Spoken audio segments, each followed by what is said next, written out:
Assalamu alaikum students. I am Mohammad Sood. This is class number 19 of Introduction to Computer Programming with C language. Today topics are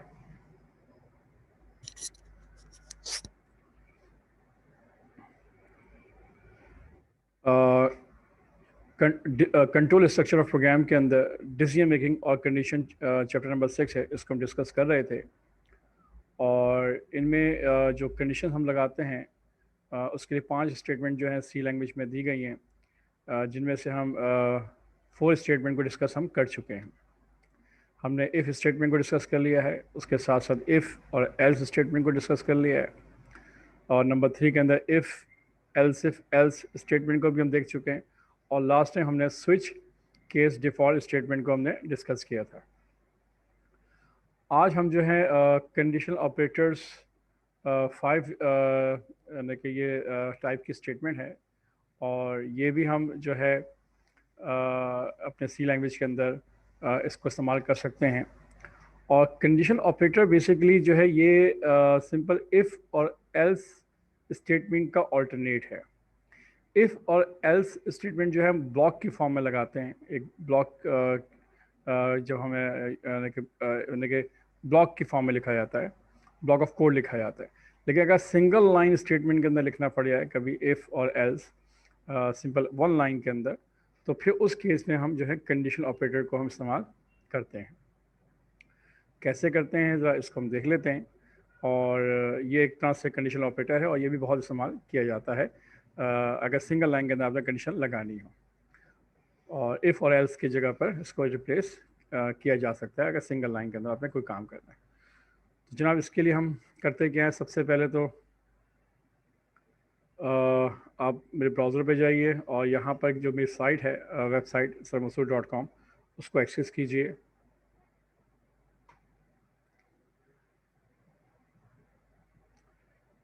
ठीक है, यहाँ पर left side पे देखिएगा कि programming turbo सी, इस link पे क्लिक कीजिएगा, और यहाँ पर जो आपके पास है chapter number 6 decision making in Turbo C, इसको हम पढ़ रहे थे। तो इंशाल्लाह इस चैप्टर को आज हम वाइंड अप भी करेंगे, क्लोज़ करेंगे। और इस फाइल को व्यू कीजिए।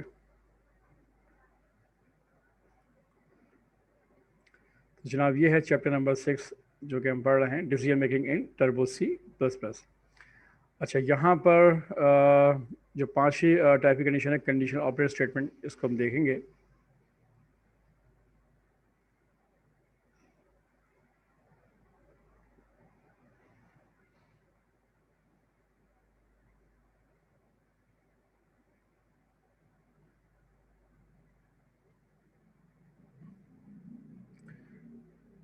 तो ये है आपके पास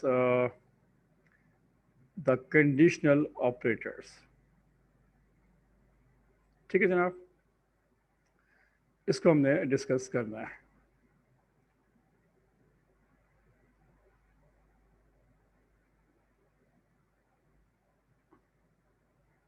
तो द कंडीशनल ऑपरेटर्स जो है we have covered conditional operators, question mark and colon in the previous condition expression which can be used to be replaced if else statement।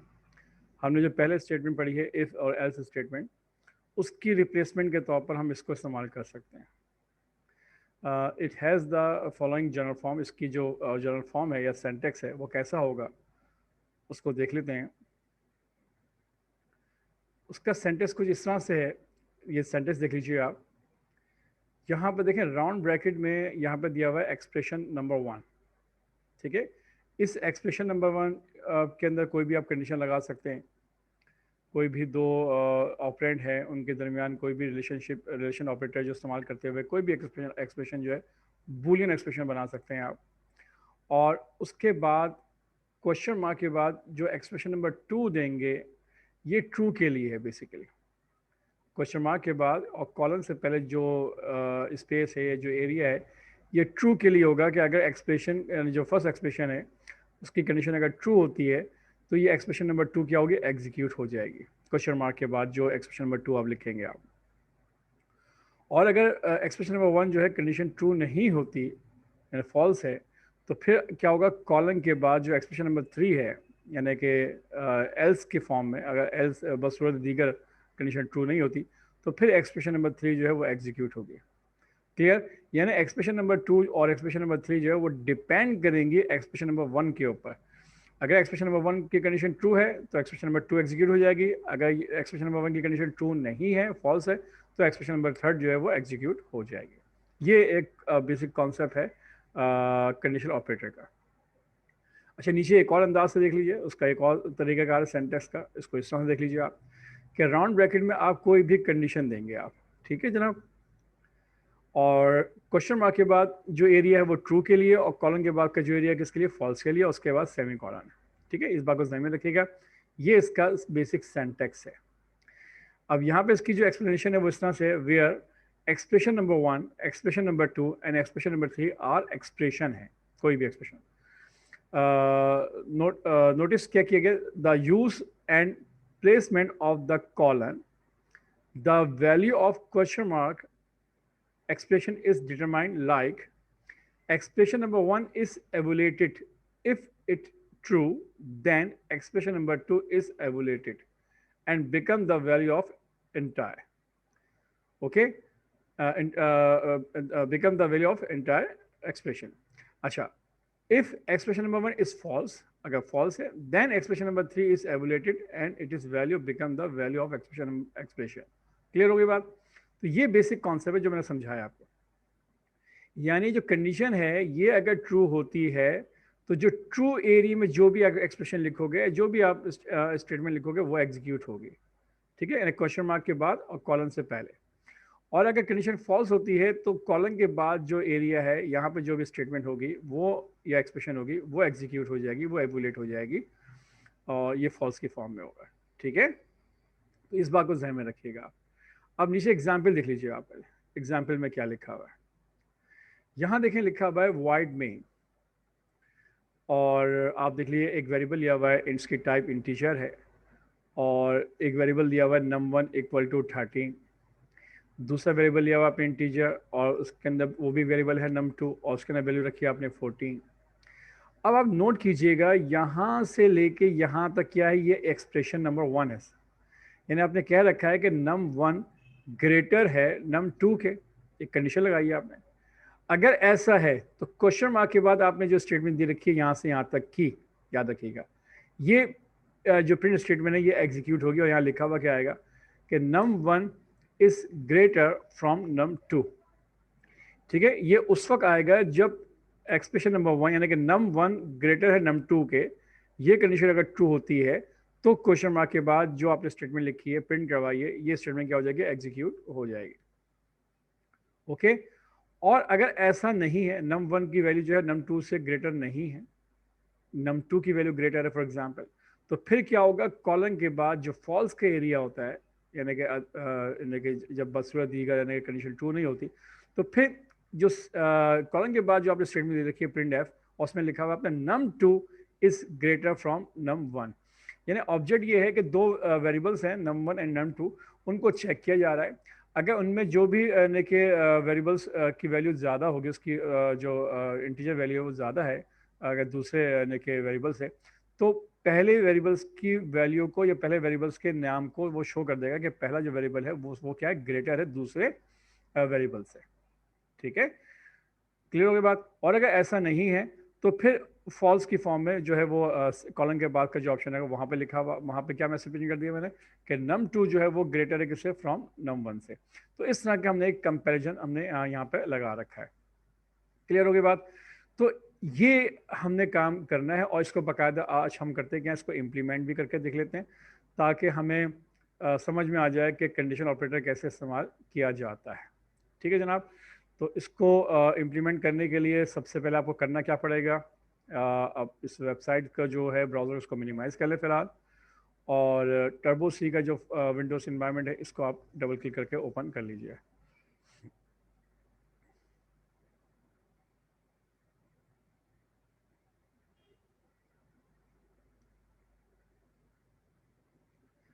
ठीक है जनाब, आप जो प्रीवियस प्रोग्राम है इसको अगर क्लोज़ करना चाहें तो जैसे कि इसकी शॉर्टकट की है Alt+F3, उसे क्लोज़ कर लीजिए और उसके बाद Alt+F कर कर एक न्यू फाइल आप ओपन कर लें। यहाँ पे कोड लिखिए आप,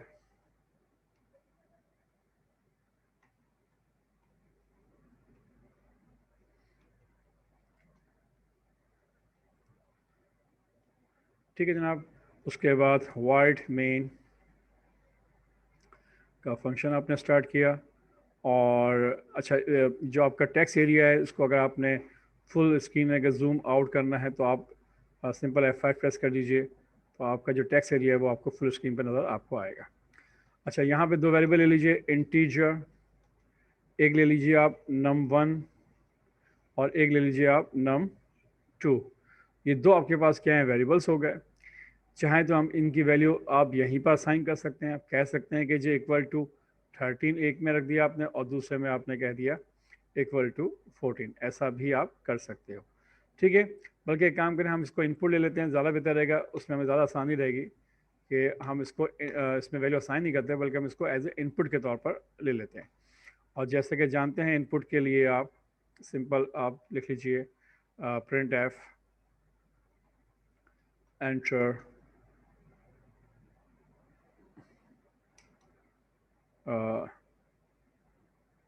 वैल्यू इन num1। ठीक है जनाब, और यहीं पर ही आप ले लीजिए scanf। चाहे तो आप नीचे नेक्स्ट लाइन पे इनपुट ले सकते हैं। अगर सिंपल सी छोटी स्टेटमेंट है तो मैं एक ही लाइन पे लिख लेता हूँ, %d और एड्रेस ऑफ आपने कहा num1। ठीक है जनाब, इसी तरह से आप printf एक और इनपुट ले लीजिए आप, enter value in num2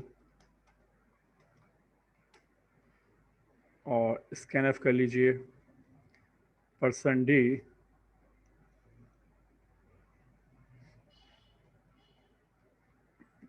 and % of num2।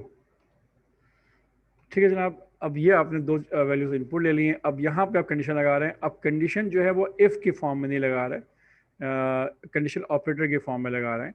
तो आपने यहाँ पे क्या कहा, एक ब्रैकेट आपने सिंपल दिया और आपने कहा कि num1 ग्रेटर देन num2। ठीक है, ये एक कंडीशन ऑपरेटर आपने यहाँ पे स्टार्ट किया और क्वेश्चन मार्क के बाद आपने कह दिया कि प्रिंट कर देना कि num1 is greater from num2। ठीक है जनाब, ये आपने मैसेज सिंपल प्रिंट कर दिया।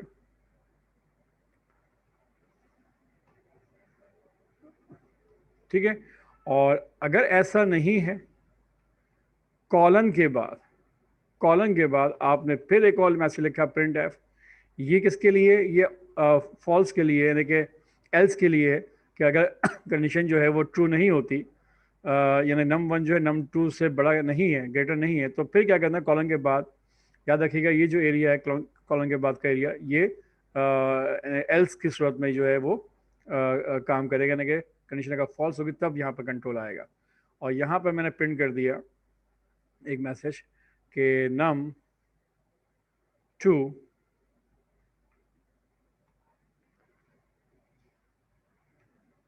is greater from num1। Okay जनाब, तो ये एक कॉन्सेप्ट मैंने आपको यहाँ पर दे दिया है। इसके बाद सेमीकोलन जो है अब लगा देंगे। ठीक है, नोट कर लीजिए इसके अंदर है क्या। आपने पहले राउंड ब्रैकेट लगाकर एक यहाँ पर आपने एक्सप्रेशन दिए, यानी कि num1 और को चेक किया गया है ग्रेटर num2 से। ठीक है, ये सिंपल मेन पहली कंडीशन है, पहली फर्स्ट एक्सप्रेशन है। अब इस एक्सप्रेशन के ऊपर एक क्वेश्चन मार्क के बाद स्टेटमेंट दिए रखी है आपने और एक कॉलन के बाद स्टेटमेंट दे रखी है। ठीक है, एक क्वेश्चन मार्क के बाद है, ठीक है, यहाँ पे देख लीजिए आप, ये है, और एक कॉलन के बाद है। ठीक है, तो जो क्वेश्चन मार्क के बाद है ये ट्रू का एरिया कहलाता है, यानी ट्रू स्टेटमेंट के तौर पर यहाँ पर जो भी स्टेटमेंट लिखी जाएगी वो एग्जीक्यूट होगी। और जो कॉलन के बाद जो स्टेटमेंट लिखी गई है वो फॉल्स की फॉर्म में, यानी जब फॉल्स होगा तो ये स्टेटमेंट एग्जीक्यूट होगी। ठीक है जनाब, तो ये आपने काम यहाँ पे कर दिया है। अब एक काम ये करते हैं कि यहाँ पे आखिर के अंदर हम सिंपल लिखते हैं गेट ची, ताकि प्रोग्राम हम इजीली इसको देख सकें, इसके आउटपुट को, और प्रोग्राम को चला के देख सकें।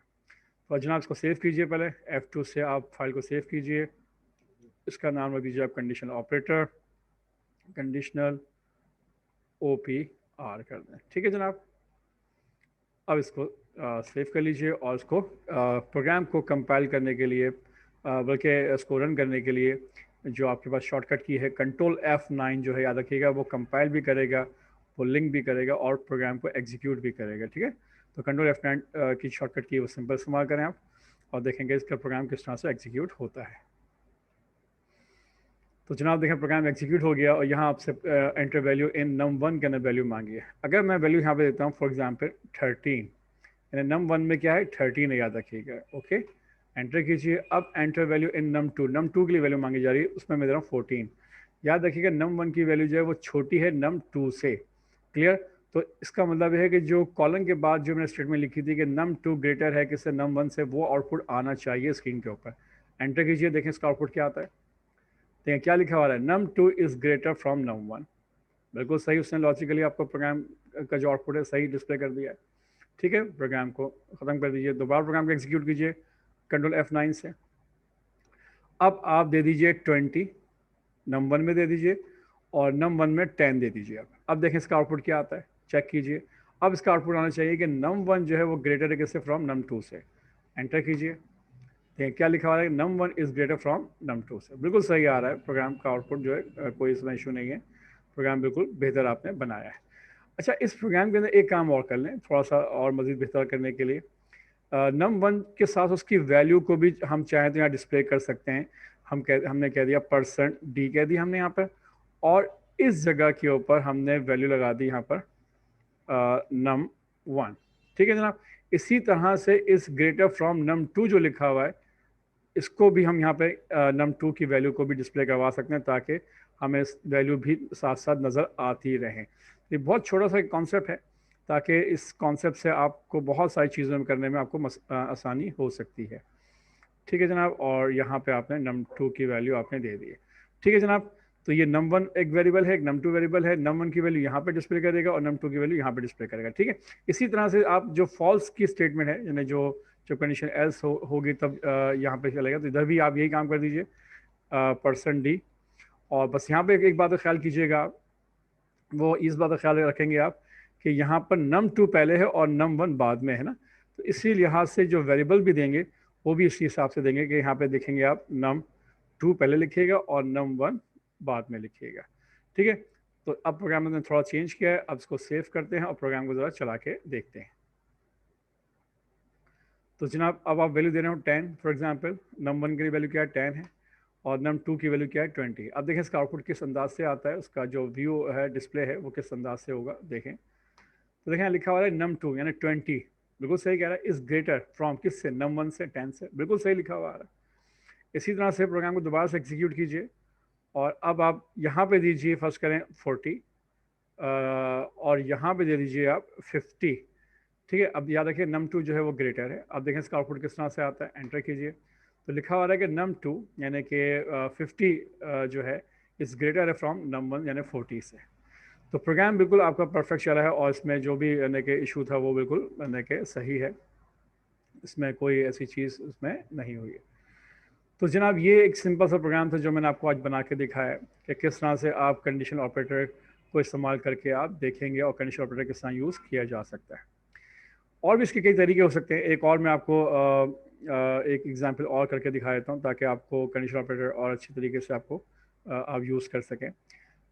एक ऑप्शन हम ले लेते हैं कि फॉर एग्जांपल कंप्यूटर आपसे पूछे प्लीज़ एंटर योर सैलरी। ठीक है जनाब, अगर आपकी सैलरी जो है वो 10,000 से ज़्यादा है फॉर एग्जांपल, तो इनकम टैक्स जो है वो 2,000, वो 10% इनकम टैक्स जो है वो काट ले आपका। ठीक है जनाब, ये एक कॉन्सेप्ट मैं दे रहा हूँ कि 10% जो है इनकम टैक्स कटेगा if your salary greater than 10,000। और अगर ऐसा नहीं है, 10,000 ज़्यादा नहीं है सैलरी आपकी, तो इनकम टैक्स जो है वो ज़ीरो है, आपका इनकम टैक्स नहीं कटेगा। तो ये हमने एक प्रोग्राम बना के यहाँ देखना है। ठीक है, तो कैसे हम इसको भी एज ए और एज ए इसमें जो कंडीशन लगानी है वो हमने एज ए कंडीशन ऑपरेटर हमने इसको यूज़ करके देखना है। तो पहले तो हम यहाँ पे एक ऑब्जेक्ट बना लेते हैं कि ऑब्जेक्ट का मकसद क्या है। ऑब्जेक्ट का मकसद ये है, पहले इस प्रोग्राम को सारा रिमूव कर लेते हैं फ़िलहाल, ठीक है। और ऑब्जेक्ट ये है, इसको यहाँ पे लिख लेते हैं हम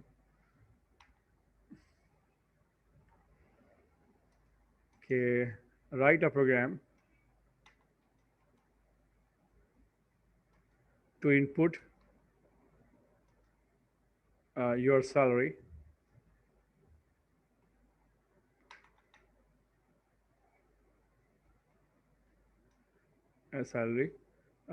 and check if your salary is greater than 10,000, then calculate income tax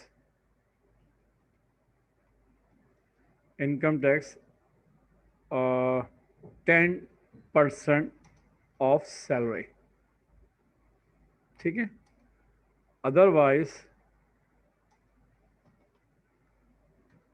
अगर आपकी सैलरी जो है वो मतलब 10,000 ज़्यादा नहीं है, अदरवाइज योर इनकम टैक्स इस विल बी ज़ीरो। ओके, तो ये एक ऑब्जेक्ट मैंने बनाया है कि इस तरह से हमने काम करना है, ठीक है। समझ लीजिए, write a program to input your salary and if your salary is greater than 10,000, ठीक है, then calculate income tax 10% of salary, otherwise your income tax will be zero. Okay जनाब, तो ये काम हमने करना है। ये ऑब्जेक्ट हो गया, इसको देखते हुए हमने प्रोग्राम बनाना है और इसके अंदर जो कंडीशन लगानी है वो हमने कंडीशन ऑपरेटर को इस्तेमाल करना है, ठीक है। इस बात को ध्यान में रखिएगा आप, यानी कि कंडीशन अप्लाई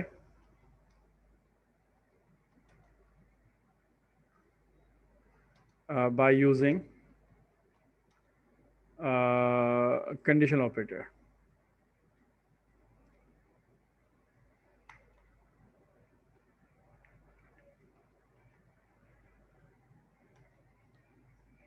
कंडीशनल ऑपरेटर, ठीक है जनाब।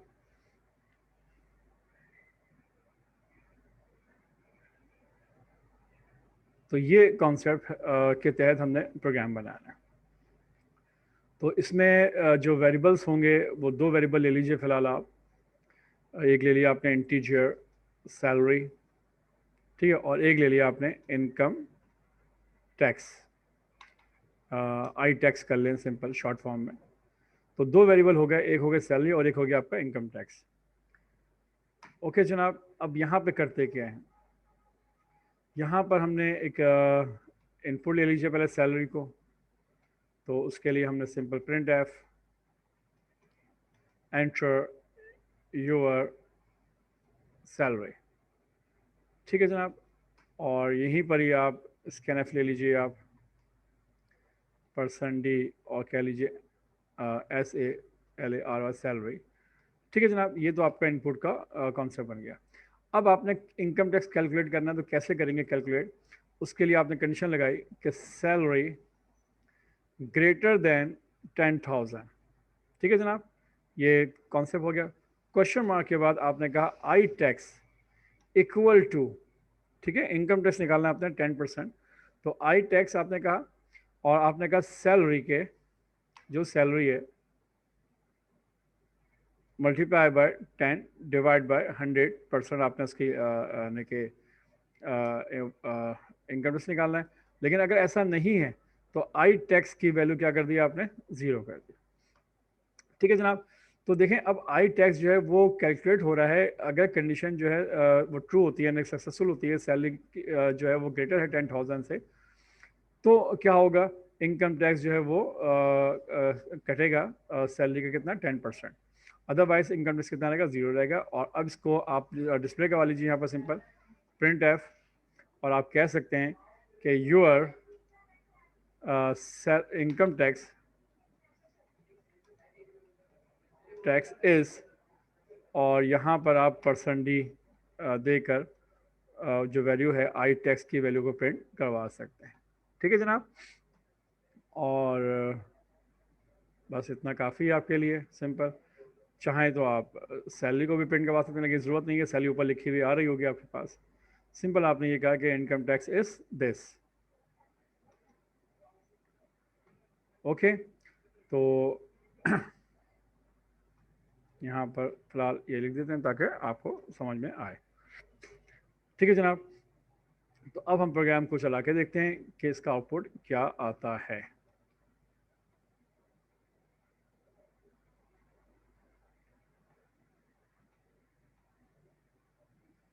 ठीक है, इसको सेव कर लीजिए प्रोग्राम को दोबारा से, और इसको अब एग्जीक्यूट करें कंट्रोल F9 से। देखें, अब एंटर योर सैलरी आपसे पूछ रहे हैं। सपोज करें मैं सैलरी देता हूँ 5000 फॉर एग्जाम्पल। एंटर कीजिए, लिखा हुआ है your income tax is ₹0। Okay जनाब, बिल्कुल प्रोग्राम सही चल रहा है आपको। अच्छा, प्रोग्राम को दोबारा से एग्जीक्यूट कीजिए कंट्रोल F9। अब क्या आप इसको दीजिए ₹12,000। तो अब आपका जो इनकम टैक्स है वो कटना चाहिए, और 10% कटना चाहिए। देखें क्या होता है, तो लिखा हुआ आ रहा है कि your income tax is zero, अभी भी ज़ीरो लिखा हुआ आ रहा है। इसकी वजह क्या है इसको चेक कर लेते हैं। हालांकि इसको इसका इनकम टैक्स कटना चाहिए था। तो यहाँ पर हमने लिखा है कि इनकम टैक्स आई टैक्स की वैल्यू जो है कंडीशन ट्रू होती है, तो आई टैक्स सैलरी को मल्टीप्लाई करो 10 से, डिवाइड बाय किससे करो 100 से। बिल्कुल सही लिखा है हमने। इसको चाहे तो एक्सप्रेशन को एक ब्रैकेट में दे दें फिलहाल।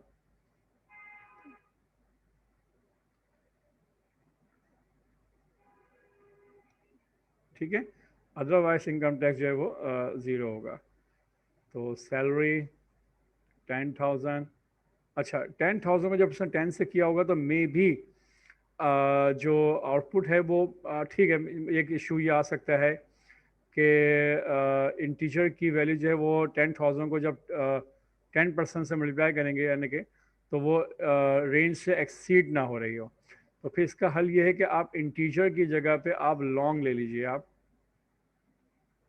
ठीक है, ये लॉन्ग ले लीजिए। जब ये लॉन्ग आप कर लोगे तो फिर यहाँ पर जो प्रिंट करवाएंगे वो परसेंट डी की जगह पे परसेंट एल डी करवा लीजिएगा। ठीक है, तो एक काम ये कर लीजिए फिलहाल, और इसको भी फिलहाल ऐसे ही रहने दीजिए। देखते हैं कि इसका आउटपुट क्या आता है, या इसका फिर एक और तरीके से इसको हम कर सकते हैं। और यहाँ पर भी परसेंट डी की जगह पे क्या आ जाएगा, परसेंट एल डी आ जाएगा। ठीक है, ये मैंने क्यों किया है, चूँकि सैलरी जो है वो 10,000 है, और 10,000 ये 12,000 है, और 12,000 को जब 10 से मल्टीप्लाई करेंगे तो वैल्यू जो है वो आई थिंक 1,20,000 तक बनी चली जाएगी। तो वो, और उसके बाद डिवाइड 100 से करेंगे तो मे बी आपका आउटपुट जो है वो सही नहीं आ रहा हो। इस वजह से मैंने जो है वो जो डेटा टाइप्स है वो चेंज किए, लॉन्ग किए, और इसको अब हम चला के देखते हैं कि क्या इसका आउटपुट आता है। ठीक है, 12,000 पे चेक कीजिएगा, एंटर कीजिए, अभी भी ज़ीरो आ रहा है। ठीक है, इसको चेक करें कि ज़ीरो क्यों आ रहा है।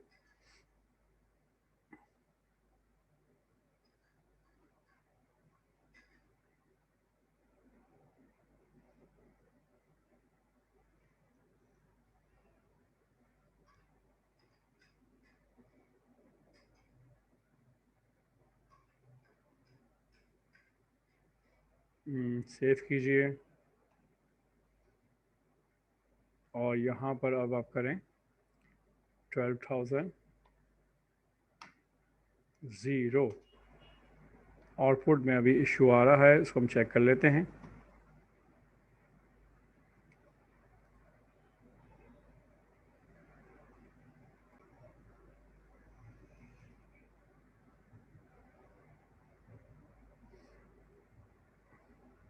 हाँ, तो इसमें चेंज ये कर लीजिए प्रोग्राम के अंदर। आप पहले आपने ये लिखा था कि आपने डायरेक्ट लिखा था कि सैलरी, यहाँ पे एक्सप्रेशन लिखी थी वो लिखा था आपने आई टैक्स और equal to salary multiply by, इस तरह से लिखा था आपने। ठीक है, तो थोड़ा सा चेंज कर लीजिएगा।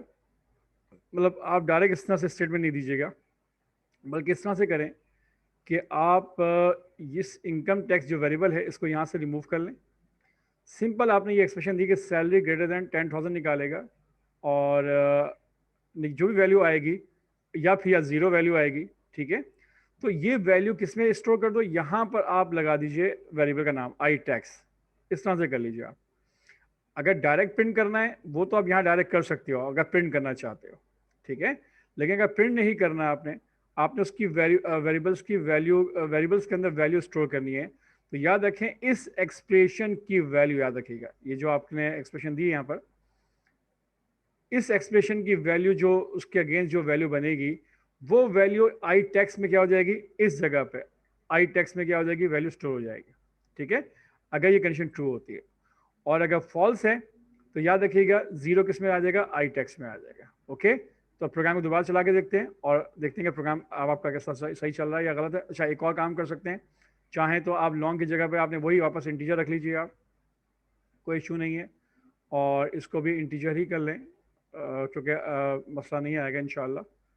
और इधर भी आप सिंपल % लिख लीजिए, ठीक है। सेव कीजिए, प्रोग्राम को चला के देखें ज़रा।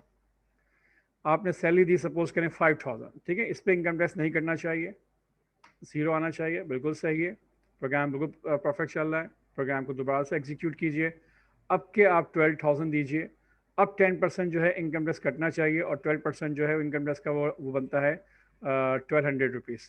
चेक करें इसको, देखें यहाँ पे, देखें आंसर आया है, बिल्कुल सही आया है, लेकिन वो प्रॉब्लम ये है कि माइनस में आया है। वजह वही हुई है कि रेंज से आउट हो रहा है, उसकी वजह से इस तरह से ये आ रहा है। तो आप क्या कीजिए, यहाँ पर आप लॉन्ग कर लीजिए फ़िलहाल, उसके बाद मैं आपको एक और तरीका बताता हूँ। फ़िलहाल लॉन्ग कर लीजिए, लॉन्ग से क्या होगा कि वैल्यू जो है वो आपकी अब रेंज बढ़ गई है, तो यहाँ पर भी आप LD लगा लीजिए आप, ठीक है। ओके, अब आप प्रोग्राम को सेव कीजिए, अब प्रोग्राम को एग्जीक्यूट करके देखें ज़रा अब उसका आउटपुट किस तरह से आता है। आपने कहा 12,000, चेक कीजिएगा, देखें 1200 रुपीज़ बिल्कुल सही आ रहा है, ठीक है जनाब, इसमें कोई इशू नहीं है, इसमें कोई इशू, ठीक है। अच्छा, तो सिर्फ इशू ये आया कि अगर हम सैलरीज को जो है वो इंटीजर हम रखते हैं, चूँकि इंटीजर की रेंज आपको मालूम है 32,667 से ऊपर वैल्यू वो स्टोर नहीं करेगा। और इस फार्मूले के तहत यहाँ पे हो क्या रहा है, यहाँ पे सैलरी जो है उसको जब मल्टीप्लाई करेगा 10 से, ठीक है, तो सैलरी अगर 12,000 है और 10 से मल्टीप्लाई करेंगे तो ये तकरीबन 1,20,000 की सैलरी बन जाएगी। तो ये रेंज जो है ये आउट ऑफ के इंटीजर से आउट हो जाएगी, तो इसकी वजह से आउटपुट आपका गलत आएगा। हाँ, फिर एक काम कर सकते हैं, वो ये कर सकते हैं कि आप जो फार्मूला लगा रहे हैं उसमें ये कर दें कि पहले आप डिवाइड कर दें, ठीक है, और उसके बाद मल्टीप्लाई करें। तो अब आप जो है इंटीजर में भी आई थिंक कर सकेंगे, इसको ट्राई करके देखिए ज़रा। मैंने अब देखिए इंटीजर मैंने यूज़ किया है और ये भी इंटीजर है, ठीक है जनाब, और इधर भी आपने इंटीजर के लिए %d लिख लिया आपने, ठीक है। सिर्फ टेक्निक ये इस्तेमाल की है कि आपने डिवाइड कर दिया 10 को 100 से पहले और उसके बाद मल्टीप्लाई किया आपने। तो उम्मीद है कि अब आपका जो है रेंज के अंदर वो वैल्यू आ जाएगी, तो वो डिस्प्ले कर सकता है। तो सेव कीजिए और प्रोग्राम को चला के देखें। देखें अगर 6,000 में करता हूँ फॉर एग्ज़ाम्पल, तो देखें ज़ीरो है। ओके, दोबारा से प्रोग्राम को एग्जीक्यूट कीजिए। अगर मैं 15,000 करता हूँ तो अब इसके जो है 10% के हिसाब से 1,500 रुपये जो है वो इनकम टैक्स कटना चाहिए, ज़ीरो आ रहा है, ठीक है। तो मसला वही है कि यहाँ पर इशू आ रहा है कि ये रेंज से आउट होने की वजह से प्रॉब्लम कर रहा है, ठीक है। तो इसका हल फ़िलहाल अभी यही है कि आप इसको यहाँ पर क्या करें, लॉन्ग वेरिएबल ही को यूज़ कर लीजिए आप, ठीक है। इसको भी यहाँ पे लॉन्ग कर लीजिए और इधर इसको भी आप LD यूज़ कर लीजिए, ठीक है, और इधर भी आप LD ही इस्तेमाल करें, ठीक है। अब आप प्रोग्राम को चला के देखें, 15,000 पे रखिएगा, एंटर कीजिए, ज़ीरो, सॉरी इसको हटा दीजिए आप, ठीक है। अब चलाइए 15,000, एंटर कीजिए, देखें 1,500 रुपीज़ बिल्कुल परफेक्ट आंसर आपका आ रहा है, ठीक है जनाब, इसमें कोई इशू, नो इशू। तो इस तरह से आप जो है वो यानी कि इस तरह के आप कंडीशन ऑपरेटर इस्तेमाल करना चाहें कर सकते हैं। अच्छा, एक और तरीका भी है, वो भी मैं यहाँ पे अगर ट्राई करना चाहूँ तो कर सकते हैं, वो इस तरह से है कि आप इनकम टैक्स यहाँ पर अलग से ना निकालें वेरिएबल्स के अंदर, ठीक है, और प्रिंट एफ यहाँ पर ना करें। आप डायरेक्ट प्रिंट एफ किस में कर दें, आप वहीं पर प्रिंट एफ कर दीजिए इसी के साथ, ठीक है। जैसे कि लास्ट टाइम आपने मैसेज प्रिंट कराया था कि num1 ग्रेटर है num2 से, तो यहाँ पे डायरेक्ट कह दीजिए प्रिंट एफ, और इसमें आप कह दें कि जनाब इनकम टैक्स इस परसेंट एल डी, ठीक है जनाब, और यहाँ पर जो है ब्रैकेट के साथ, सॉरी डबल कोटेशन के बाद इस जो फार्मूला था वो यहाँ पर आप लिख दीजिए आप, ठीक है। ये बात क्लियर हो गई, ये देख लीजिए आप। तो अब लॉजिक इस तरह से बनी है, यानी प्रिंट कर दो डायरेक्ट इनकम टैक्स इस परसेंट एल डी लिखा और फार्मूला आपने यहाँ डायरेक्ट लिख दिया आपने इसके अंदर ही, ठीक है। और इसी तरह से यहाँ पे आपने कह दिया प्रिंट एफ, और यहाँ पे कह दिया इनकम टैक्स इस जीरो, डायरेक्ट प्रिंट करवा दीजिए आप, ओके। तो इससे फ़ायदा ये होगा कि आपको अलग से एक लाइन लिखने की ज़रूरत नहीं पड़ेगी, आपने डायरेक्टली वो सारा काम यहीं पर ही कर दिया कि अगर इनकम टैक्स यानी कि सैलरी जो है वो 10,000 अबव नहीं है तो इनकम टैक्स क्या लिखा हुआ आएगा, ज़ीरो लिखा हुआ आ जाएगा, ठीक है जनाब। तो ये आपने काम कर दिया है इस तरह से, और